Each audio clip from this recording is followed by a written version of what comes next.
everyone. Welcome back to the Gold Mine. We have a very special episode in store for y'all. Sam Goldfarb, Joe Kane, back at it again. We've got a special guest, Jared Orton, the president of the Savannah Bananas. Joe went to a Bananas game back in July, fell in love with the team and the marketing campaigns and everything, and we managed to get Jared on the show. So, Jared, thank you for joining us today. Yeah, guys, this is awesome. I'm excited to be a part of this. All right, so Joe, obviously both of us have really gotten involved and looking at all the Bananas socials, and we're really enthralled. So Jared, if you wouldn't mind just giving us an overview of your background and how you got to go from this Bananas and bringing it up from what it is, or from what it was up to what it currently is. Right. So the short story of it is I met Jesse and Emily Cole, who owned the team, in 2012 while I was in school at Belmont Abbey College in Charlotte, kind of near you guys actually. And I was playing baseball and I realized I wasn't very good at baseball and I needed to get off the field. Basically, my career was not going to last much longer on the baseball field, but I fell in love with the idea of bringing people to the baseball field and this idea of marrying business with sports, and kind of that beautiful thing of using a sporting event kind of as a pillar and a platform of the community. And so I was able to do a couple internships and work with some minor league teams, and ended up meeting Jesse, who was running a team in Gastonia, North Carolina at the time. And so we got together and I just kind of learned from him for a little bit. I just said, hey, I know, you don't have full-time jobs. This is a small operation that you're running here, but is there anything I can just learn? And so was able to learn from them just the idea of making baseball fun and doing things differently and thinking outside the box. And, that was back in the day when it was just like dancing players and throwing toilet paper to people in the crowd. That was, at that time, that was all we were doing, but it was kind of groundbreaking even at that moment that we had dancing players, at the stadium. I remember walking through the stands one night and a woman smacked her husband on the chest and was like, "Shut up, they're about to dance." And I thought, this is cool. This is different. This is unique. And I want to be a part of this. And so after I graduated, I went to work for a minor league team for a couple seasons, and then had always stayed in touch with Jesse and Emily for a while. And we always said hey, we're going to get back together. If something comes up, this isn't the end of the road for us. This just little, 8-month phase that we went through. This is not the end for us. We want to get back together.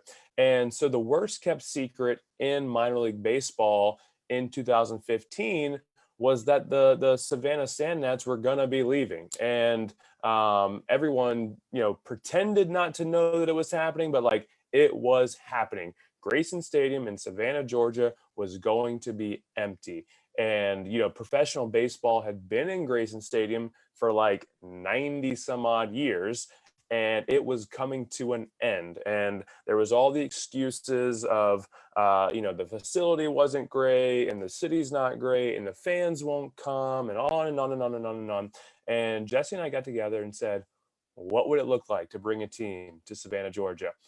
We didn't have the ability to do professional baseball, and obviously professional baseball was done. And so we had the opportunity to be a part of the Coastal Plain League, which is the league that we're in, and launch an expansion franchise in Savannah, Georgia. And that was what we set out to do. We had no idea what we were getting into. We got there on the first day and they just gave us the keys and that was it. There was no office, no office at all. There was no equipment. There was no concession stand equipment. There was no furniture. The internet had been cut out. The phone lines had been cut out. We found one picnic table. We drug it in off the street, basically, into this old abandoned storage room. And we set up offices on the first day. And that was the glamour of, this new Savannah baseball team. And so that's where it started, 2015, going into our first season of 2016. And it was an uphill battle, to say the least, to change that mindset from people from day one. And kind of going off that, well, for starters, we'd like to congratulate you guys on winning the Coastal Plain League this year. But also, you mentioned the kind of rags to riches story and the very small beginnings. And I want to know, what drew you to the Bananas, despite obviously the viability being questioned? You talked about how Grayson Stadium was kind of in a situation where team was leaving. The viability and the appeal for the city was questioned as well. So what kind of drew you to that, and why did you decide to take on that challenge despite the doubts? Yeah, I think for us, it's always this idea, especially with having Jesse and Emily involved. We have this idea of always wanting to try that next thing, and there's that appeal that you have of like being able to, quote unquote, rehab something. Like, could we bring this back to life? And you always feel like you have those good ideas inside of you. And for us, what we saw was that there was just no emphasis on the fan experience.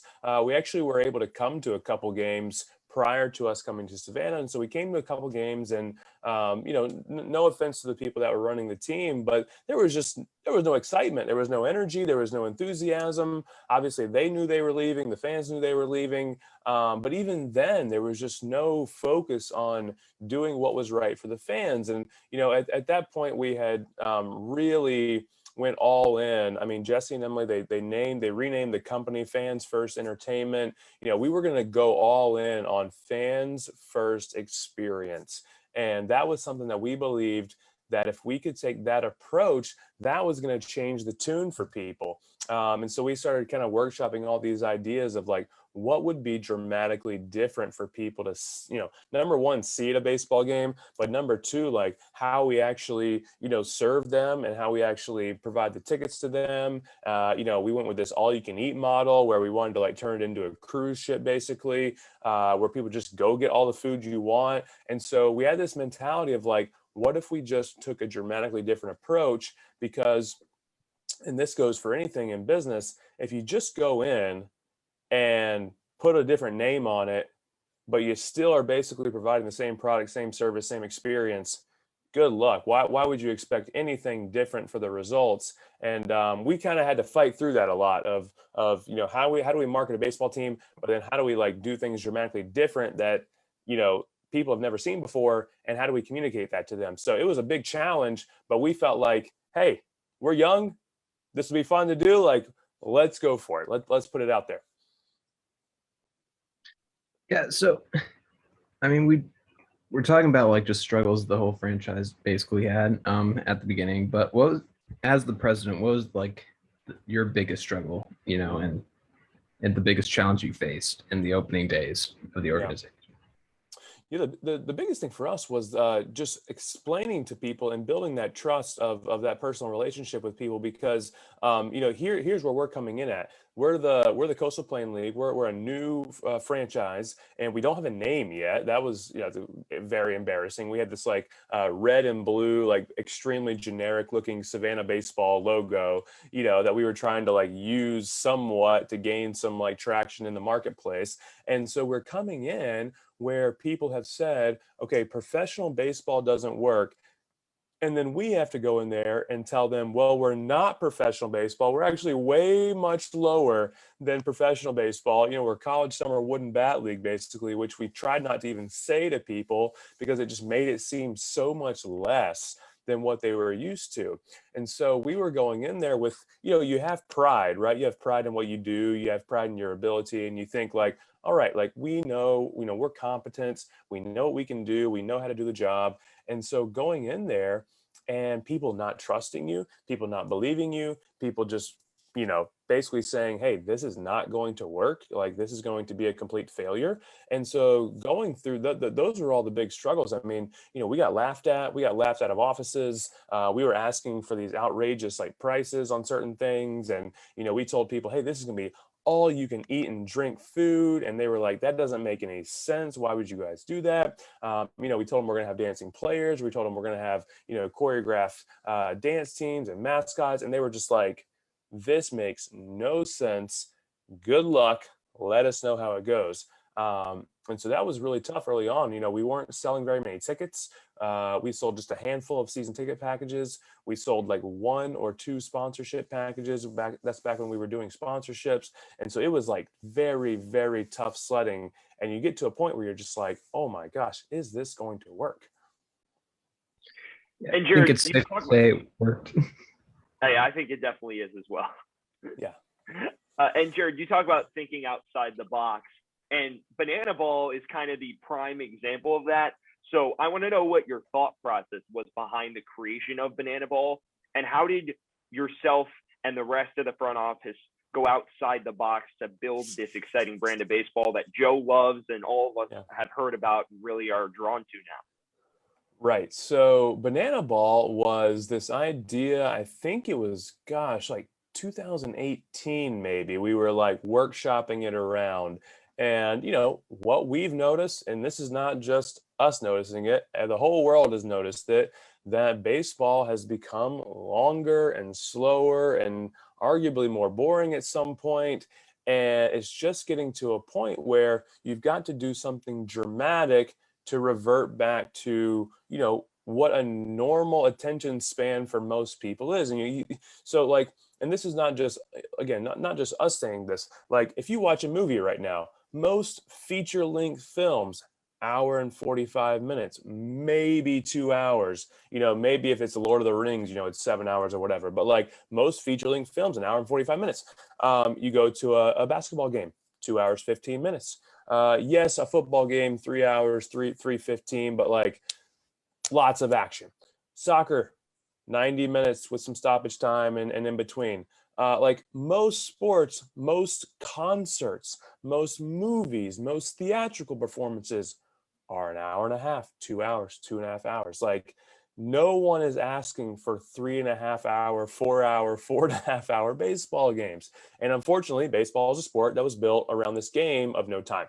And so we thought, what if we could take all the exciting things of baseball, the walk-offs, balls in play, more action, more runs, more scoring, like could we compress that into 2 hours?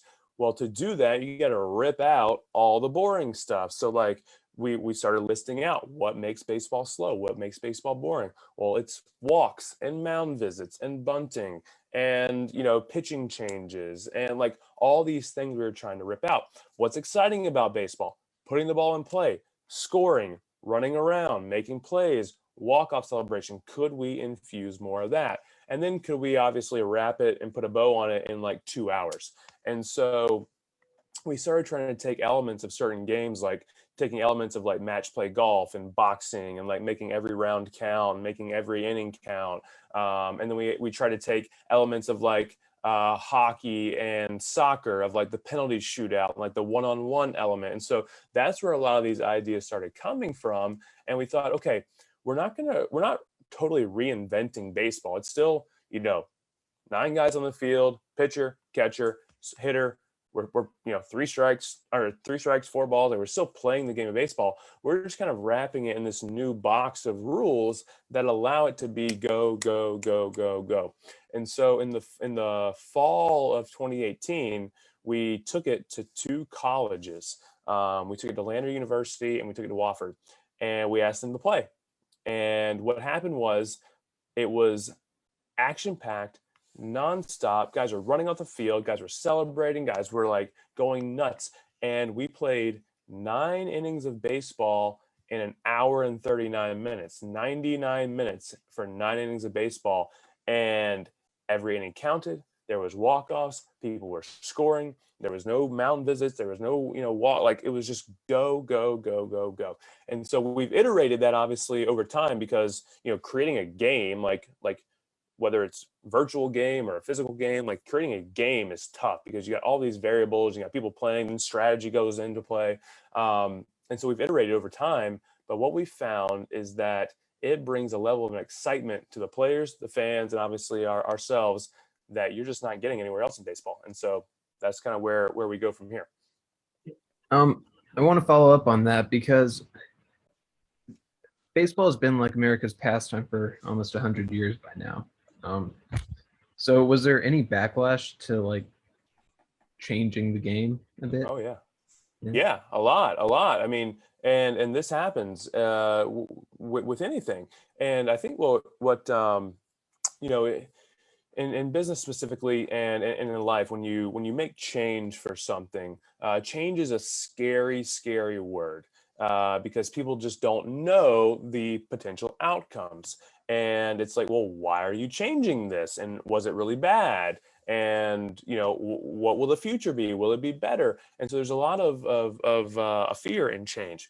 And what we've tried to explain to people, and this is internally, with our business and obviously externally as well, is that, hey, we're in a state of constant improvement. We're trying to make this better. We're certainly not going out there trying to make it worse. We're not intentionally trying to mess things up. And so, we try to share with people, we're intentionally trying to make this better for our fans, for our people, for the players. And we believe that this might be an option. And so, what people have said is like, well, you can't rip away those things. If you look at what they're doing with cricket right now, cricket actually was in the same situation. The sport of cricket takes however many days to play. It's extremely long. There's a lot of rules, and they're trying to figure out how they shorten it into like a 2-hour game. And cricket on the other side of the world is coming back to life. People are enjoying it again. They're going out and watching it. There's this entire new league of like fast-paced cricket. Things like that, people are actually trying to go out and make things better. It's, back in the day when football instituted the forward pass, I'm sure people lost their minds when they thought, oh my gosh, you can't throw a football. It's the dumbest idea on earth. That'll ruin the game. Look what it's done. And so, it's tough in the beginning, but if you can see something where it's like, this would be better for people, and this could be a solution to the problems that we're seeing. I think if you look at the solutions that are being provided right now of like, all right, shorten the pitch clock, or limit the number of mound visits, or whatever other rule is going to come into play, you're going to see very marginal change. And actually, the time is actually going up still, for some odd reason. We're instituting changes and the time's going up, which not, scientifically probably not the best answer.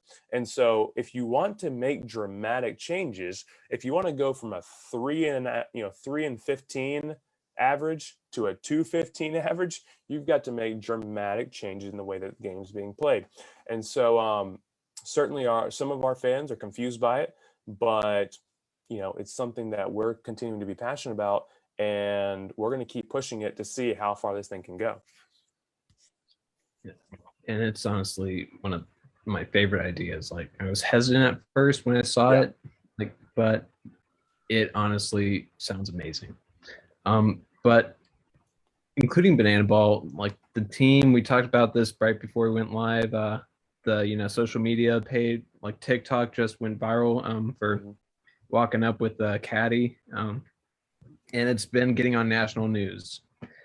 So as like the president, like what role did you play as president, and what other initiatives do you feel help turn the Bananas franchise into, honestly, I'm going to say, a national franchise that it is today? Like, because I feel like everyone in America knows who the Bananas are at this point. We have a pretty simple lens, and it is make baseball fun.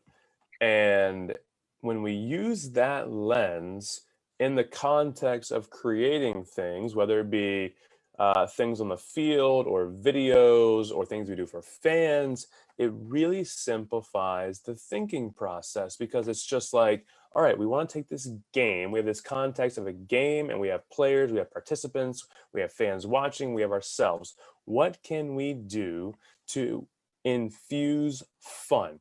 And a lot of times that comes with taking the traditional and just flipping it on its head. And so that's where a lot of the walk-up ideas come from. That's where a lot of the, jersey ideas or content ideas or, out of the box things come from, is let's make baseball fun. And so when you do that, especially in a traditional industry of baseball where fun is not something that is almost even allowed, the personality of a player is almost not even allowed to come out, it's really easy to break down that mold. And so every single idea session that we have, whether it's, hey, we're going to talk about walk-ups today, we're going to talk about player celebrations, we're going to talk about things that the first base coach can do, we're going to talk about pregame videos, we're going to talk about postgame videos. If you look at all the things that we put out, it should mostly fit into they're making baseball fun. And so where we then go to the foresight of it is, what's it going to take for fans to react and say, that's the most fun team in baseball, or it looks like the Bananas just have so much fun. And if you look at the comments, that is mostly what people say. And so we have this end goal of getting people to say those things. So then we have to input the proper mechanisms to get people to say that. If we go out there and just show highlights of the game every single night, that's boring. That's not making baseball fun. That is not an input of anything that's going to get people talking about something that's exciting that they've seen. And so that's the entire lens, make baseball fun. When you give that so simply to people, the players, the content team, marketing folks, the coaches, our staff, it makes it really simple to come up with fun stuff. And it's actually not as difficult as people think about. It's just putting all these ideas out to people that, one of them hits. And that's what we've seen over and over and over again. Obviously, the Bananas are largely a college summer league wood bat type team. So there are current college players on the roster, at least during the summer. So we want to know how the NCAA's introduction of name, image, likeness has affected your organization and the Coastal Plains League in general. Yeah, I've been waiting for this day for a long time. I've been really excited about it as I saw our brand take off and I saw the players' involvement in it.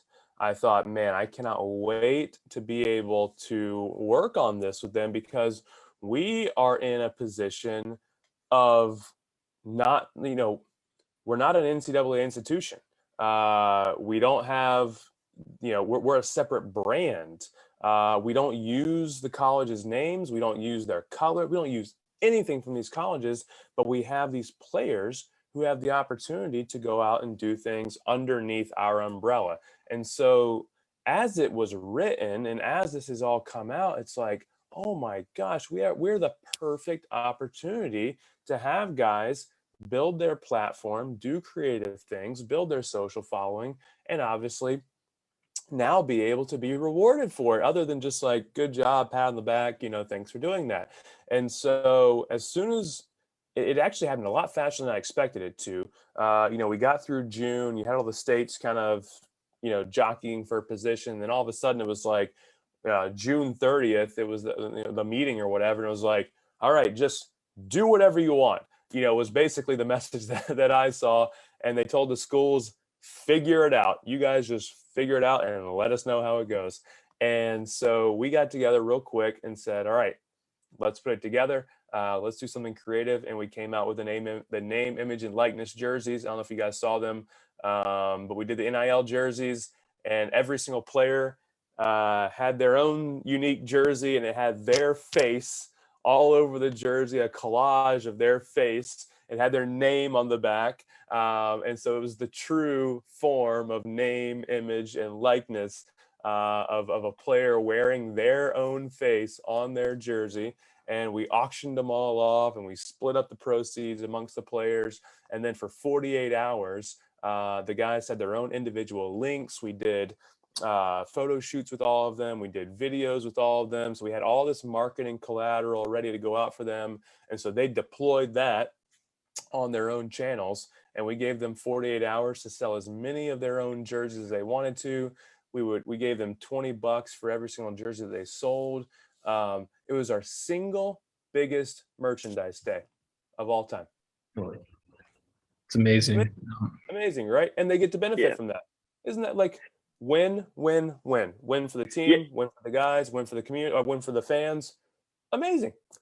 And honestly, we want to thank you for that, because we go to college. We have a lot of friends who were so affected by not being able to make money off their names. So the fact that you guys are serving as the kind of prime premier organization for at least baseball players at the collegiate level to make money off their names is really admirable. I'll tell you a funnier story, better than jerseys. We have a guy, Nick Clarno, who ate a roach during a pregame video. Very electric, very weird.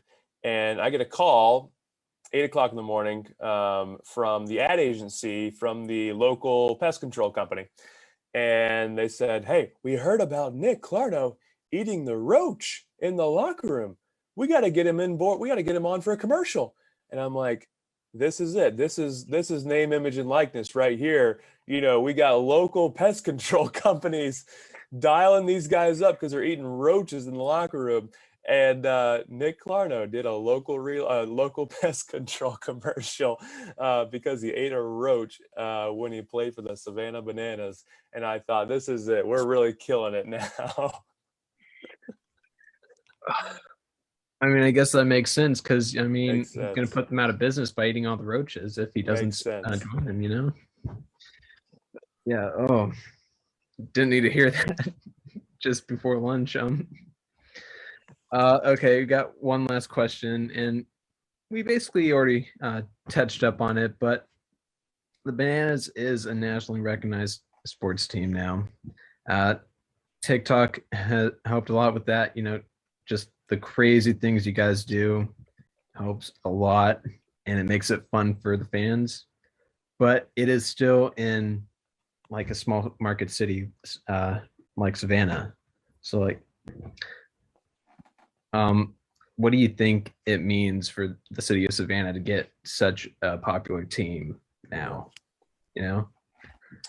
Yeah, Savannah's been a cool place without a doubt, and I don't know of a place that this would have worked so well. You know, this city is just so dynamic and it's changing, and there's, you know, different groups of people that are here all across the spectrum, and there's people that are, you know, moving from out of town, and there's all these tourists, and there's this, you know, big industry. I mean, it's just such an eclectic group of people that are here. The other piece of it is that, you know, we're now seeing, because of all this attention that's going out there, people booking flights and trips and like from all over. There was a guy last night. We had to put a few tickets on sale. We put a secret all you can drink package on sale like 2 nights ago, just like real quick, just to see if people would buy it. And this guy saw the golf batter video on Twitter. He's from Dallas. He said, "I saw the video, got online, saw that you guys had 50 tickets left. I bought the tickets, booked flights from Dallas for me, my wife, our daughter. We came to the game. We flew in last night. We got hotels. We're here. We're leaving tomorrow morning. This is awesome." And it was like, this guy just probably spent $2,000 to come see this random baseball team in Savannah, Georgia. Like, what is this? And we hear those stories all the time. People from across the world. I met a guy from Germany last night that was coming to the game. I mean, it's just insane. But it goes to show you the power of creating something fun for people that they just want to be a part of. And, you know, we feel like people want to be a part of something. People are looking for things. It's why people join community groups. It's why people go to colleges. It's why people, you know, are a part of social clubs. Like, people want to be involved with something. They want to belong to something. There's a tribal mentality to that. You know, we were created for this purpose of relationships.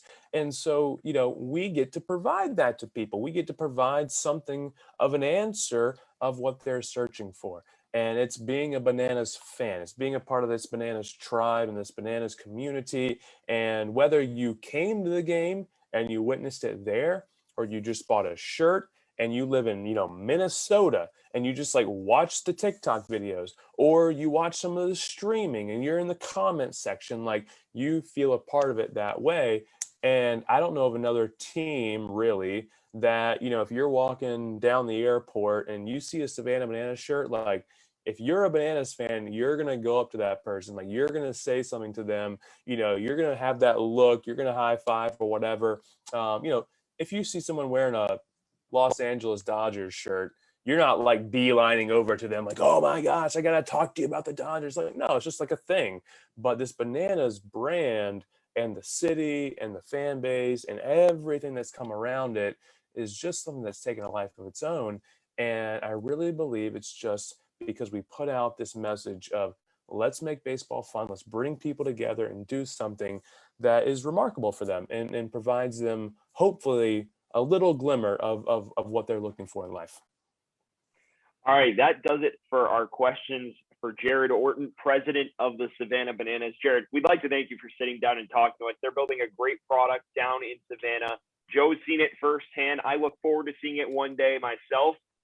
So, Jared, thank you again for coming and just sharing a little bit about your experience. My pleasure, guys. Thanks a lot. All right, you guys Jared, truly live up to the name. Absolutely. Absolutely.